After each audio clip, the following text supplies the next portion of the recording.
Welcome to another episode of Luna Nectar Universe. We're so excited to be joined by Sara Jade Goodling today. Sara Jade is the co-founder of Dharma Temple. It's a center for elevation through conscious practices such as Kundalini yoga, Dharma yoga, meditation, and sacred rituals.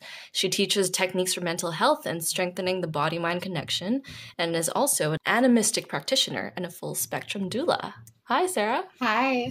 How are you doing today? I'm so good. Thanks so much for having me. Yeah, thank you for joining us. So we like all our guests to kind of sign in by telling us their sun, moon, and rising sign. So do you know yours? Yeah. So I'm a Cancer sun. My birthday is June 25th, so on the summer side. Yeah. And Leo rising. So we've got the sun energy there too. Yeah. And Aries moon. Oh, wow. Yeah. So two fire signs. Two fires and my cardinal water. Oh, so yeah. Very cool. Yeah, it's good. I feel good about my signs. Yeah. My partner's in Aries too, so I think maybe that's the connector between us. Do you ever feel like the fire and water like mix? You're like, oh, I don't know whether to go more, fiery or like am I more emotional? Like, well, I think that like I can get kind of fired up in my emotions. There you go. Makes sense. Totally makes sense. Yeah. So yeah, I definitely feel the steam, right? When you add the fire and water, sometimes it's like gets a little bit overwhelming. Yeah. Mm-hmm. Yeah.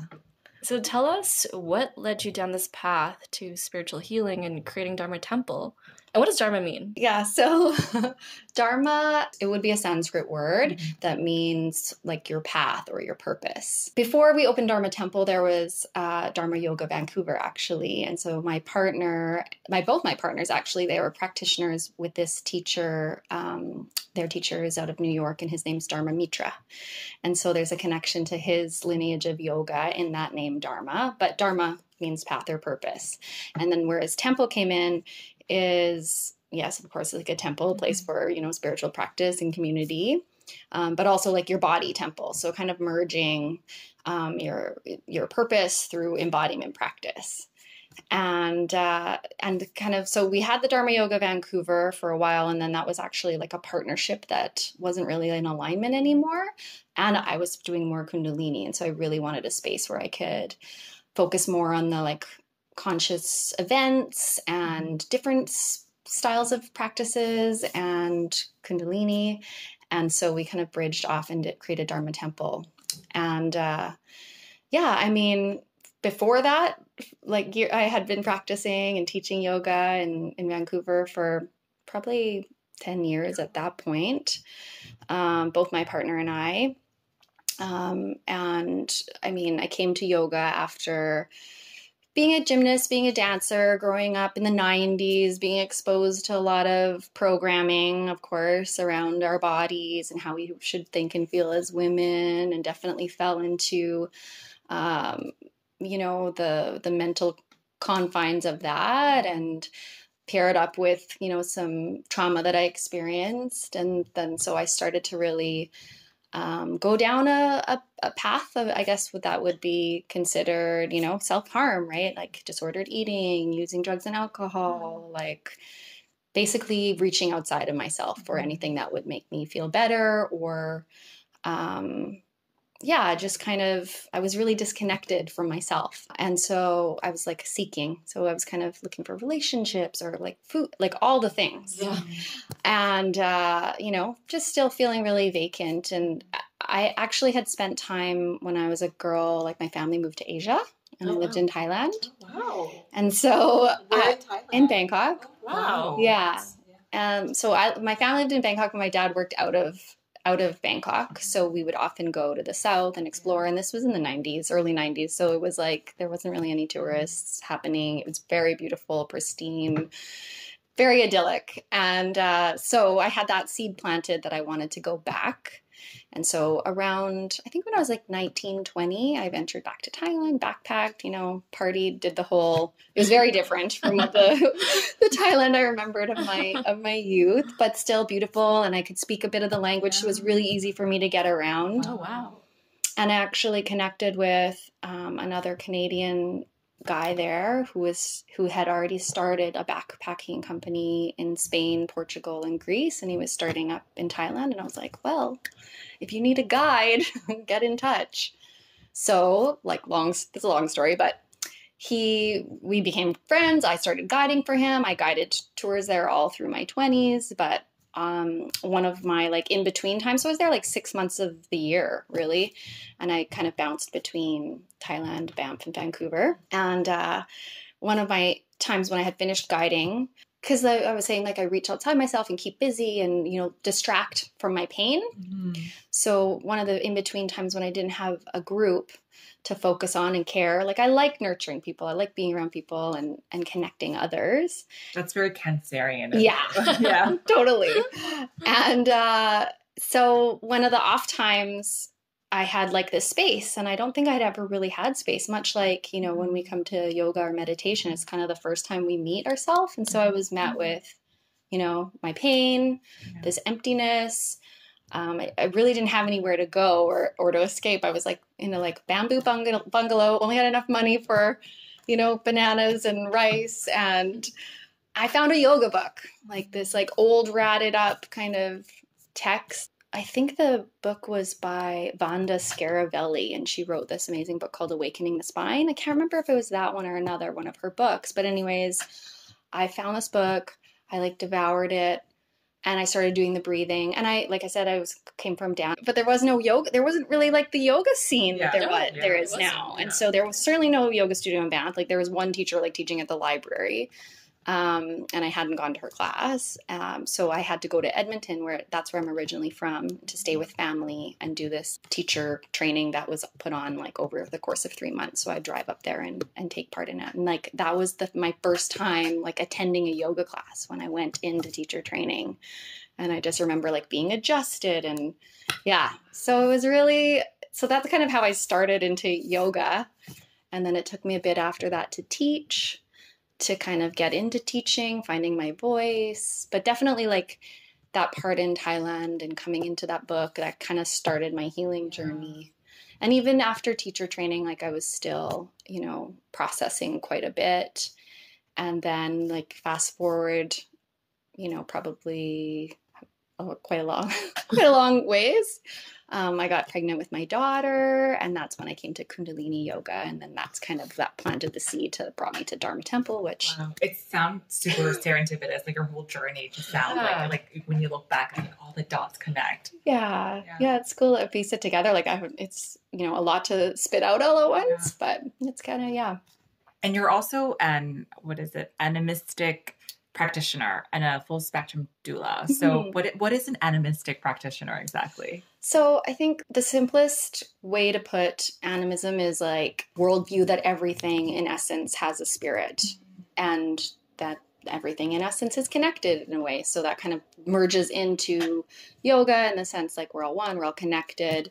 So kind of how I practice this, like animism kind of was like a core belief that kind of merged into like a lot of the world religions, if not all. Shamanism and all of the, you know, indigenous knowledge kind of came from that interconnectedness of life. And, you know, just that world view that we're whole, we're not separate. There's no hierarchy. There's no like deity or person that you need to bow to or pray to. It's kind of just like all encompassed, and that there's like rhythms and cycles and things like that. And how it kind of bridges into my personal practice is, yes, observing those cycles and seasons, as well as a reverence for our things. Like I practice a tea ritual, like a Taoist tea practice, and really that kind of brought me into like having reverence for my things, you know, like practicing holding our things rather than, you know, we live in a society where everything is so disposable. You know, it's like break a glass, like go, okay, get a new one. Well, what if we really like started to care for the things we have and the plants around us and, you know, the land. And so that's kind of like animism in like very condensed form in the ways that I kind of practice. Just, the spirit, I guess, the spirit of things, the spirit of the essence of nature. Like, so every object has a spirit that you should, you know, give back to or... Yeah, exactly. Exactly. Yeah, like a reciprocity and caretaking and I love cool. that because I feel like we always take things for granted, and I never even learned to kind of I mean, even never came across my mind to even just appreciate the things that I have. I think it just kind of goes through my head. I'm like, oh, I have this, but I never really kind of think like, oh, I should, give thank to it. Even this cup that is like, but like containing the water that is nourishing. Totally. So yeah. I think Marie Kondo kind of bridged that into our consciousness a little bit in the last couple years. She was like, if it doesn't bring you joy, and that's true. And then if it's like one of the practices I like to observe is like if it's not adding, it's taking away, like the things that you don't really have use for, like maybe that someone else will find use for them. So yeah, just gifting them and giving them a new home or making offerings and Oh, very cool. Yeah. I love that. So you're also a doula. So what's the training involved to become a doula? So being a full spectrum doula means you kind of are present in the whole spectrum from really like conception to, a birth, but also involves, abortions and miscarriages and kind of the parts that, society doesn't really have a lot of comfort or, around discussing, but are very much a part of the birth, life, death cycle. Yeah.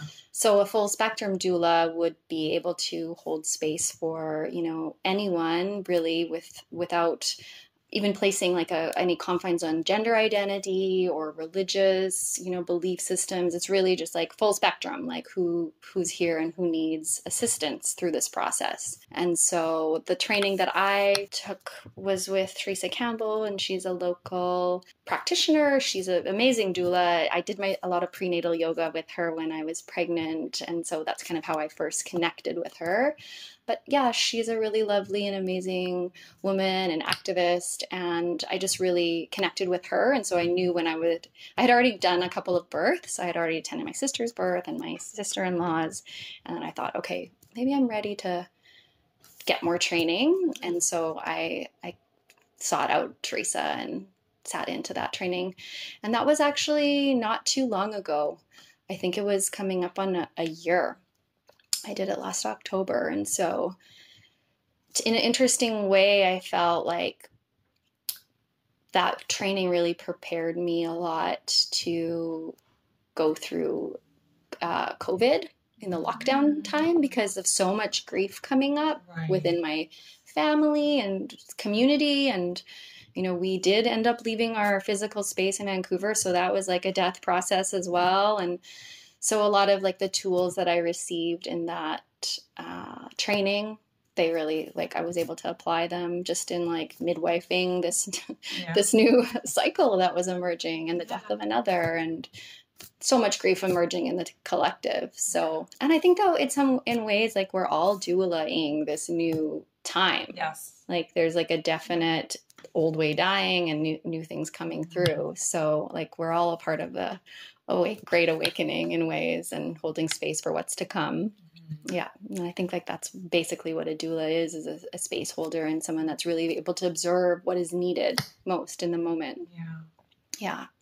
Oh, that was like so powerful. I was like, that was like a really good analogy. I know exactly how I felt about 2020. I think you put it in a really good way. Like, I think there's a lot of grief and loss around us, but it's a great awakening. I think it's like making everyone kind of reevaluate how they're living their life, just not only as an individual, but as a collective. So like in a good way. And maybe even like back to like the valuing of things, it made people kind of realize like, what do I have? What is important?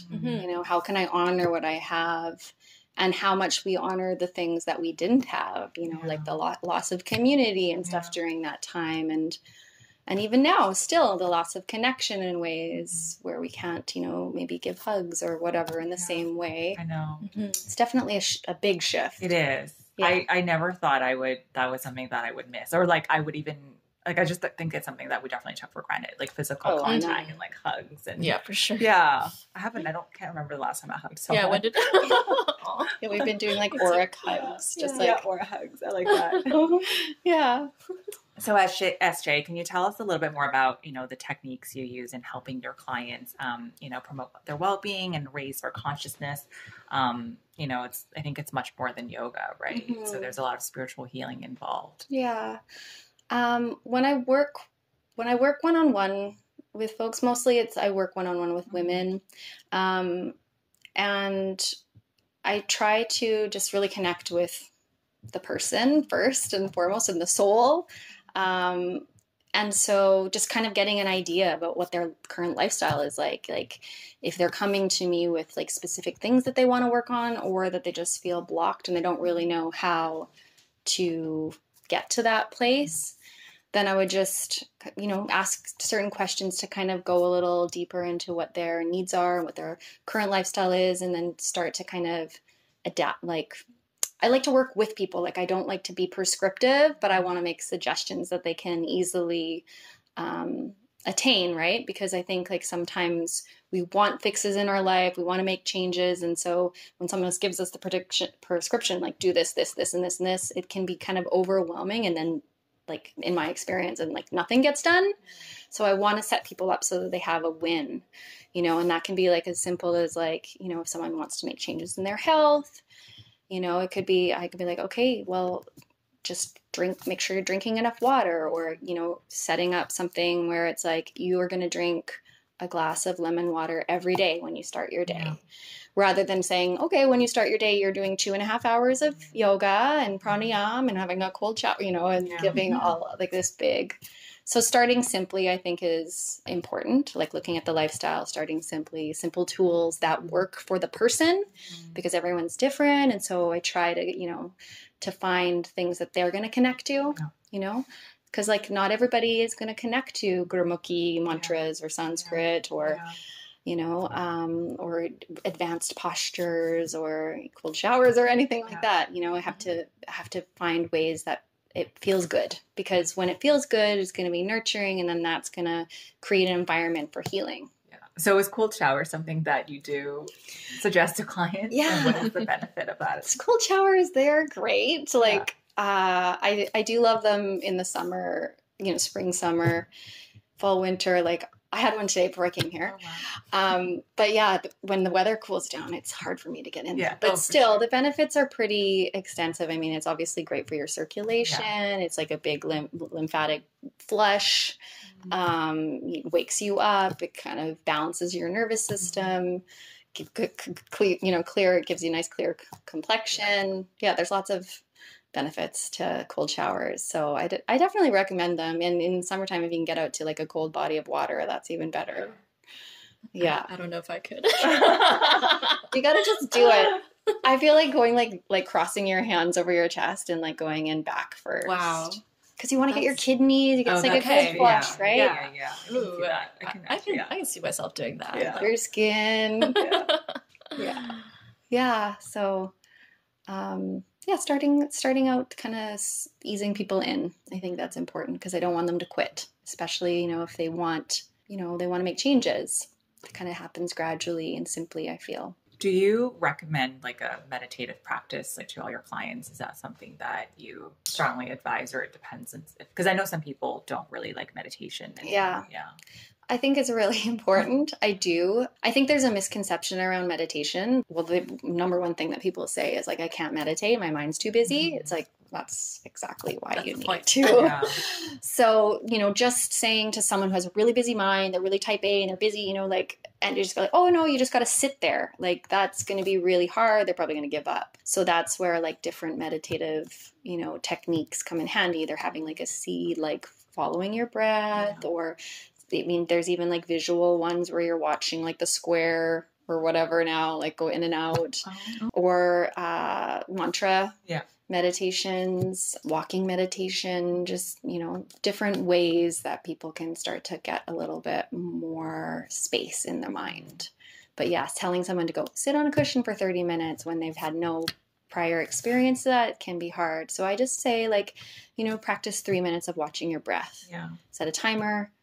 3 minutes, 3 to 5, 5 to 11, 15, 30, and build up. Yeah, like gradually. Bite-sized. Bite-sized. That's what I think. Yeah, because you want to have the win. Because otherwise I find, especially when people oh, I got to meditate. And, they're creating more anxiety for themselves. Like that's the opposite of what we want, right? So you don't want to beat yourself up for missing your meditation. So I think just make it simple, stick with something that you can be consistent at. Like I said, even if your commitment is 3 minutes a day, everyone can do that. Yeah. Like everyone can find 3 minutes.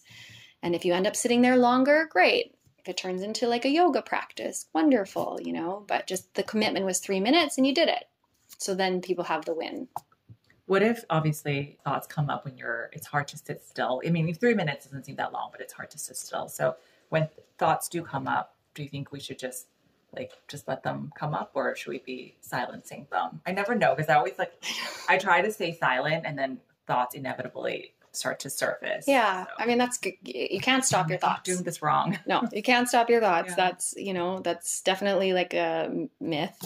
You learn to become the observer of them rather than participating in them, right? So if your thought is like, what am I going to have for dinner? Rather than like going down and like, oh, maybe I'll make pasta and, rather than really intent, just accepting it. Oh, I had that thought. And then try, bring your focus back to your breath, or that's where mantra is really helpful. Yes, you can use like a Sanskrit mantra in Kundalini. We use Sat Nam. It means true self. So you're inhaling Sat, exhaling Nam.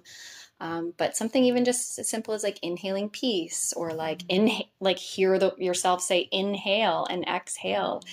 Just kind of breaks up our thoughts are sound waves, right? So when you cut the sound wave with a new sound, then it creates a new pattern, and you can not stop your thoughts, but redirect them. Because thoughts are energy, right? The more focus we give them, the more energy is around them. And that's when, things kind of like once was like a little tiny seed becomes like a big hurricane. So definitely working with sound, mantra, focus, like seeds of focus can help that. Take energy and just direct it elsewhere. Yeah. No, that's really good advice. Is that part of why, people get overcome by strong emotions or have like flashbacks of past traumatic memories during yoga or meditation practice? I definitely think that,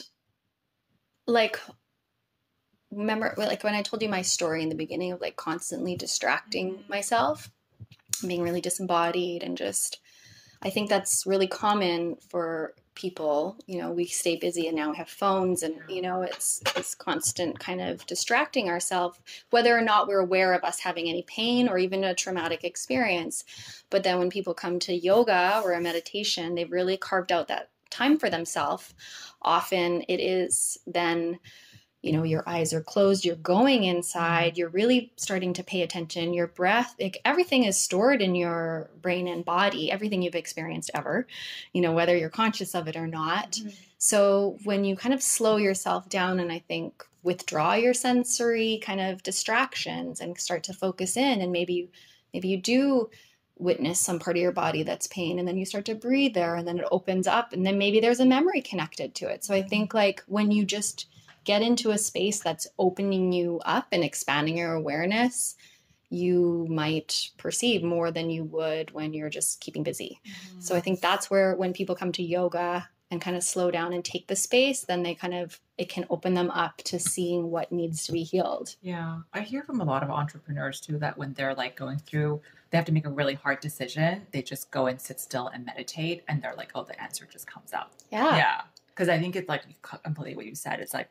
you're giving yourself that space to be quiet and just really kind of tap into your inner self, and Yeah, and I think with the more you practice and get to kind of know, the observer, you can watch the mind go, oh, well, what if it's like this, and what if it's like that? Because usually like we work in duality. It's like good, bad, right, wrong, this, that. But learning to meditate, it pulls us back.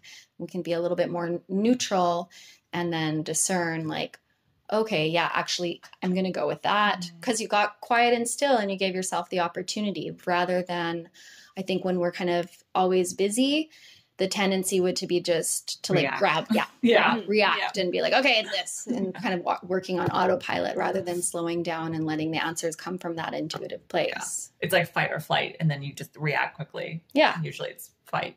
Yeah. And then and then you usually are answering out of your programming. Yeah. Yeah. Like out of, you know, whatever scarcity or, you know, fear. That's common, right? People are just reacting out of those parts of themselves that perhaps could use a little more healing and acceptance. Yeah. So we use the breath of fire technique into breathing Kundalini yoga. Can you tell us what that is and what is the benefit of breathing that way? Yeah. Breath of fire is really powerful, like cleansing breath. It's a balanced breath. Like it's different than other breaths because the ratio is even when you do it properly, because that's the one that it's a little tricky to get because it is even on the inhale and exhale. Whereas there's other breaths in yoga where it's just exhaling rapidly. And with the breath of fire, when you do it properly, you're working with your navel chakra. So this is like your center of willpower. So it's kind of activating in a way. So you can, if you're finding yourself feeling sluggish or lazy, or, you know, breath of fire can be like a good charge. It also helps to balance the parasympathetic and sympathetic nervous system, as well as it's good for your circulation and oxygenating your blood because it stimulates the nervous system in that way. It can be really helpful for curbing any addictive impulses. So often it's a good one to do at like 3 p.m. I'll want to have another coffee or something like that. I'm kind of like feeling done. I need to eat. So I'll do like 3 minutes of breath of fire and just kind of, it just like helps me kind of recalibrate myself and get a little bit more clarity. So to do breath of fire, it's like you use your navel to push the air out through your nostrils. So it's like a pulse of your navel. And then the inhale is passive. So yeah, it just is just like a steady rhythmic breath. Lots of time you'd go to a class and you'd hear it quite fast.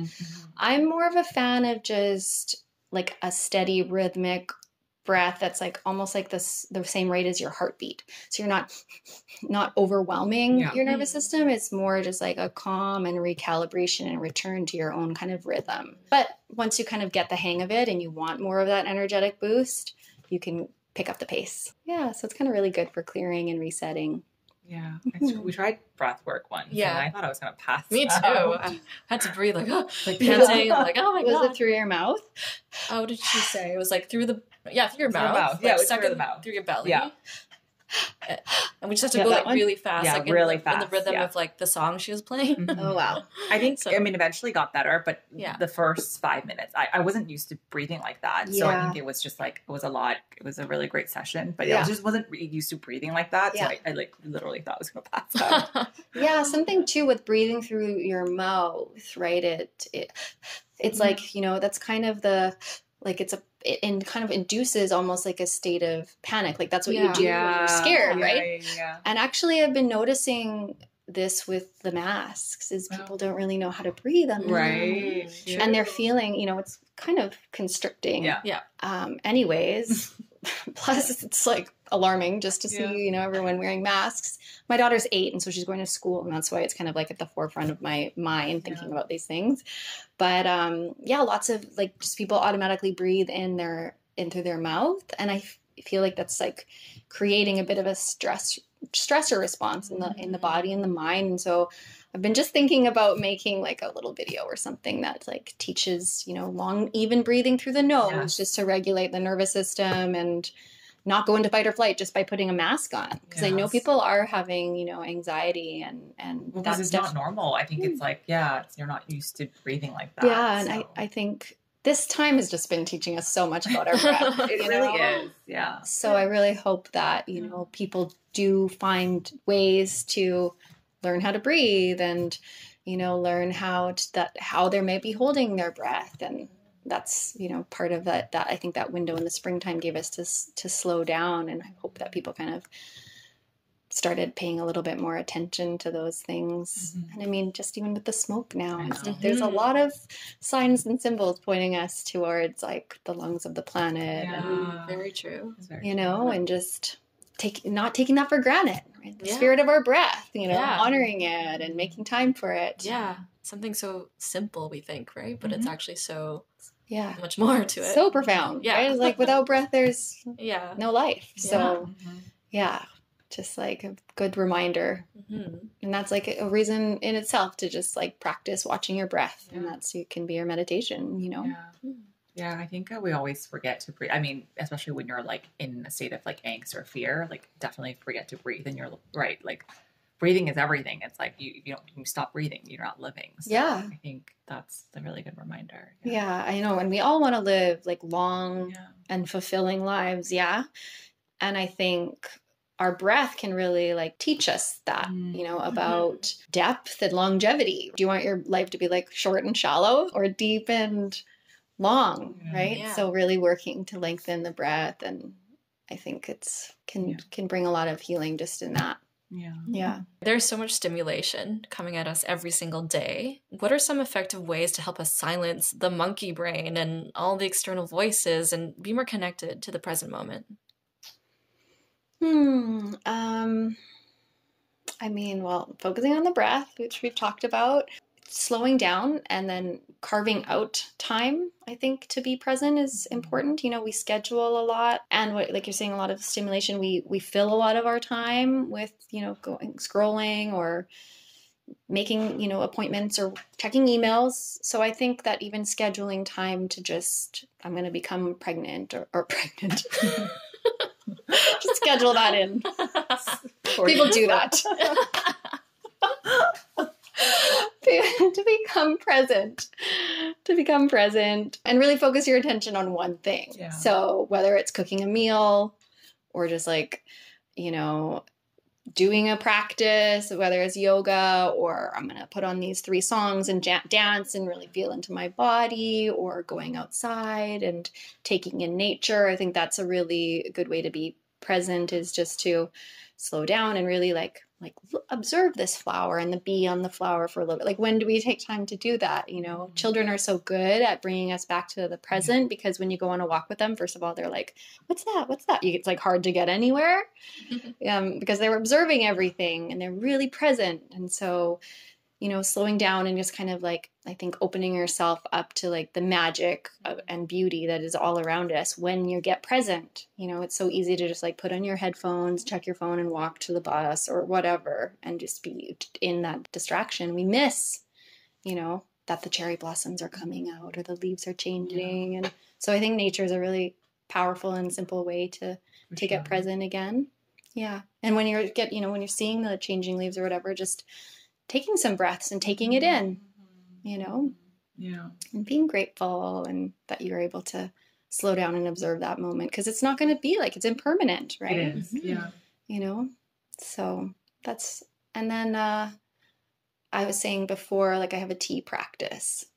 And so that particular practice is really what I kind of turn to get still and present, and you're really present with each of the items involved in the tea ceremony. And so, that's been a pretty potent tool for me in practicing presence, and that kind of ripples out into my day. Is that something you do on a daily basis? Or? I try to sit with tea every morning, my partner and I. Sometimes I spread it out. But I try and take time in the morning and before bed to sit, whether it's with tea or without, but just try to bookend my day with a little bit of silence and stillness, and just, I think we all need that for sure. Oh yeah. Just some time, time to be just silent. Putting the time, scheduling it in. I'm gonna do that. I'm gonna put it in my calendar. I should do that too. Diana time.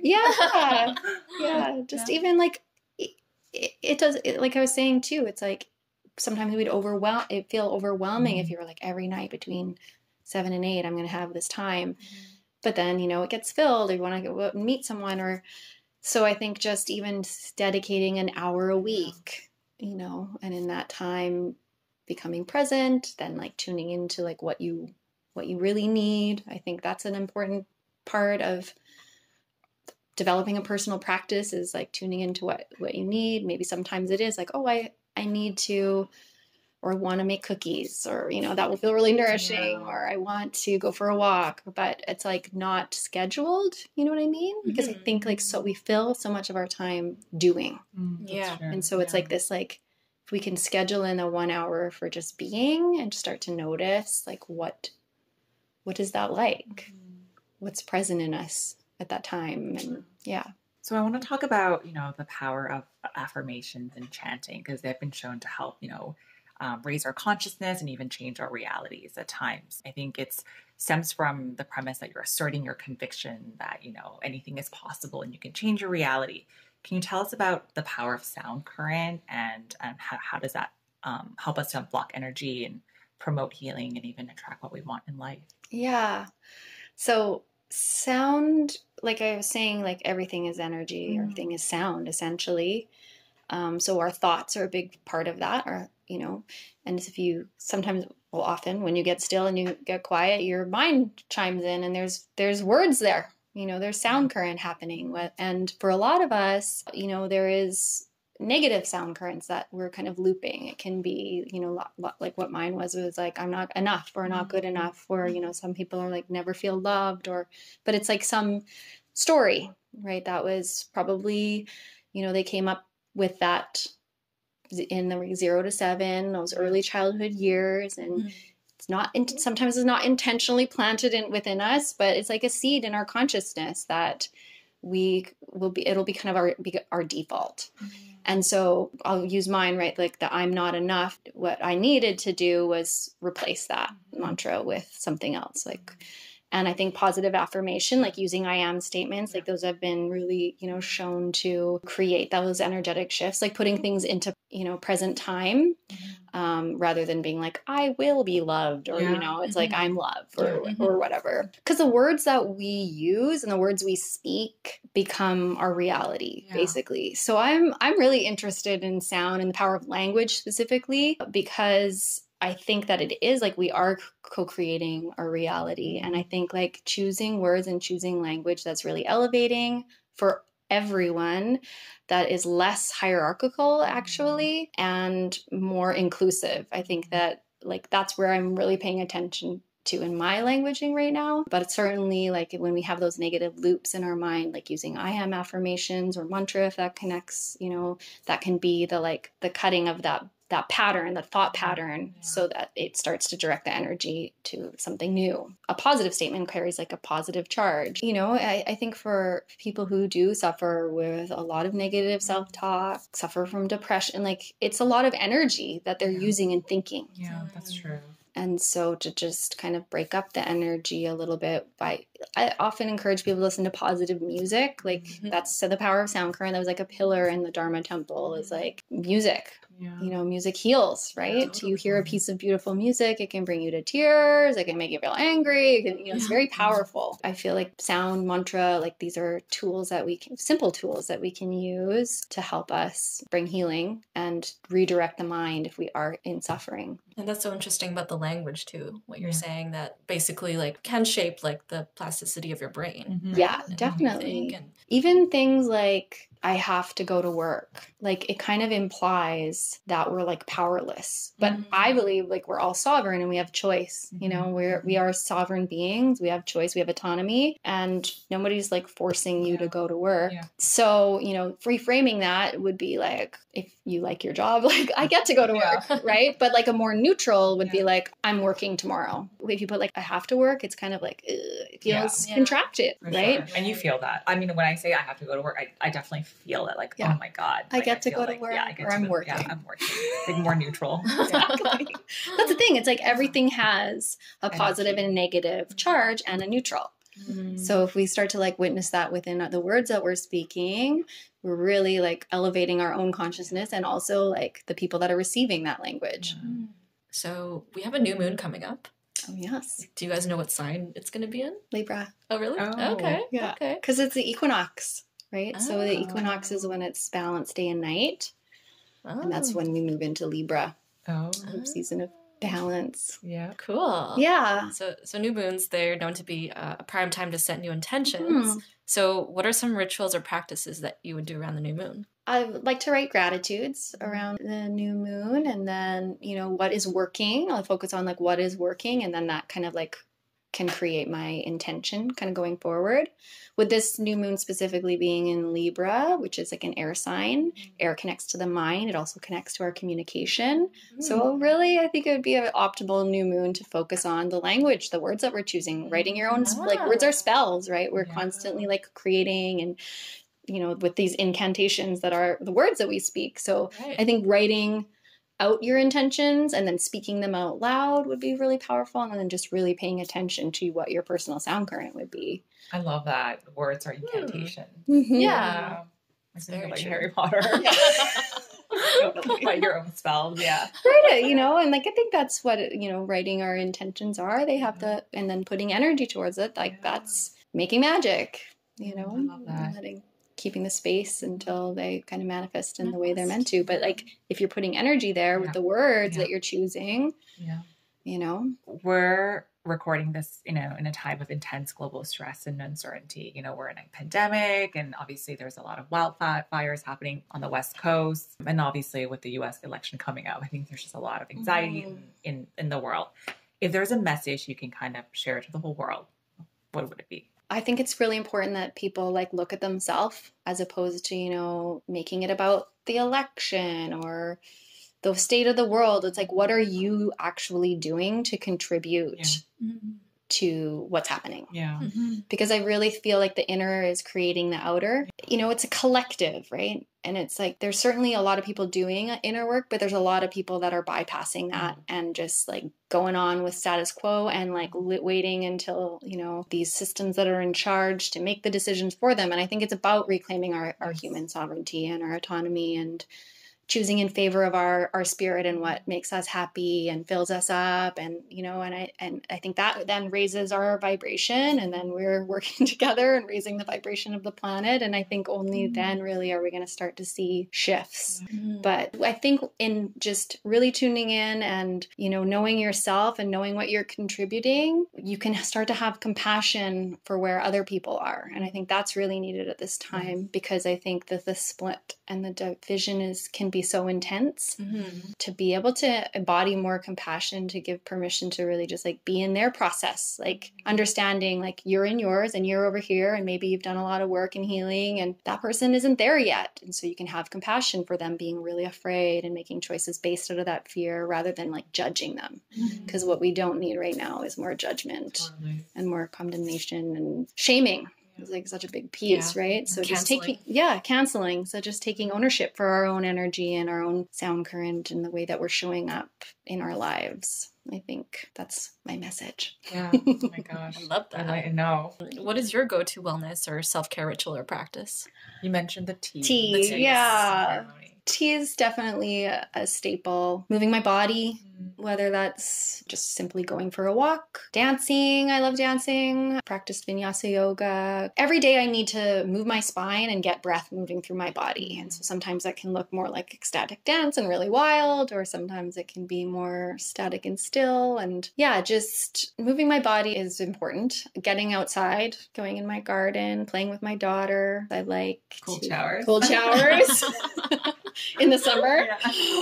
Winter is hard for me for that reason. In the winter time or like fall, winter, I think like self-care becomes more like making my home really cozy. Like nesting. Nesting, candles, writing. Yeah, little simple things. Since this is a beauty podcast, what is one beauty product you cannot live without? Facial oils. Yeah, I love different like aromatic facial oils. I have like the gua sha, and I love doing like facial massage and like lymphatic stuff. And so yeah, that's one thing that I really love, my facial oils and lymphatic massage. My friend really inspired me. Like that was like her morning practice. Like she got up and she just put on like beautiful music and got her facial oils and did her whole like routine. And I was like, that sounds so lovely.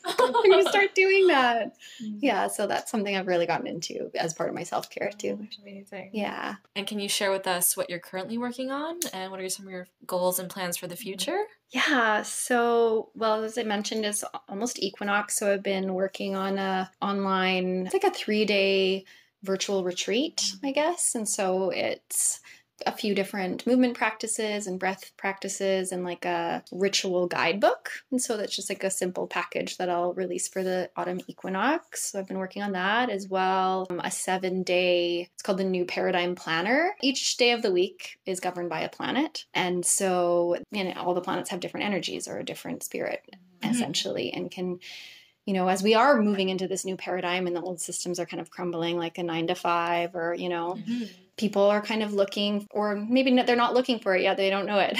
But I think when we work with these different energies of the planets, it can help us to be productive in a different way, maybe haven't been exposed to. And so I've just found like working with these planetary energies on the different days of weeks has helped me to plan my week so that I have space. Like I'm not just like every day is emailing like all day long. It's like on Wednesdays, I try and do like the bulk of my communications. Wednesday is like Mercury. So it's like in favor of communication. So just working. Yeah. So I'm just developing that as like a 7-day planner. And so it'll have like the different kind of energies of each day and some tips and things that you could do and practices and meditation. I need that. Yeah. Where can we find this? Is it on your website, on the Dharma Temple's website? Yeah, the dharmatemple.com. And then there's like a link for Dharma Temple Digital, and then the courses and bundles and things will be listed under there.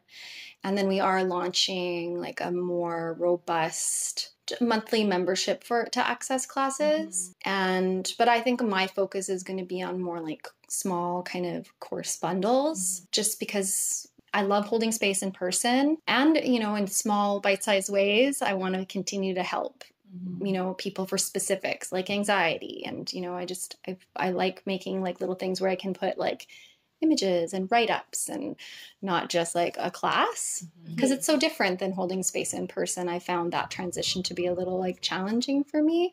So yeah, I'm just focusing like trying to do it in different ways where I can still like serve in ways that feel like aligned for where I'm at in my life, I guess. So just like working more with writing. And then we have a retreat center that we're kind of bridging into on Salt Spring Island. So Dharma Temple will have more trainings and things happening there, as well as, just having a space where community can get out of the city and immerse in nature and be together. And that sounds really nice. Right? Yeah. And you said it's a dome. There's a dome. Love that. Yeah, a big dome. And yeah, I just think it's like at this time where it's maybe a little more challenging to leave the country and go to Mexico if you need a reset, and we live in paradise. We do. I actually went to Tofino for the first time. I've lived in Vancouver like all my life, and it was the first time I went to Tofino, but it was beautiful. And I was like, I felt like I was on vacation, even though it was only a few hours. Yeah, we're so blessed. We're so blessed. Yeah. So just trying to bridge that in so that people can leave the city even just for 2-3 days and just feel refreshed and recharged and have access to practicing in community again. Because I think like cities, like for right now at least, it's intense. And so I think like I just want to focus on a space that feels spacious, because we're doing it with this big dome. And so it can be really distant, but you still like are feeling the energy of community. And that's where we're kind of focusing. And we want to grow food and big dreams, little at a time. But for now, just focusing kind of on digital stuff. We don't know what's going to happen. So I might be homeschooling again, but we'll see. Just taking it a day at a time. Focusing on one breath at a time. Exactly, one breath at a time. Yeah. Well, amazing. Thank you so much for joining us today. Thanks so much for having me. Thank you. Lots of fun. Yeah, thank you. Thanks for listening to another episode of Luna Nectar Universe with Mia and Diana. Get nectarized.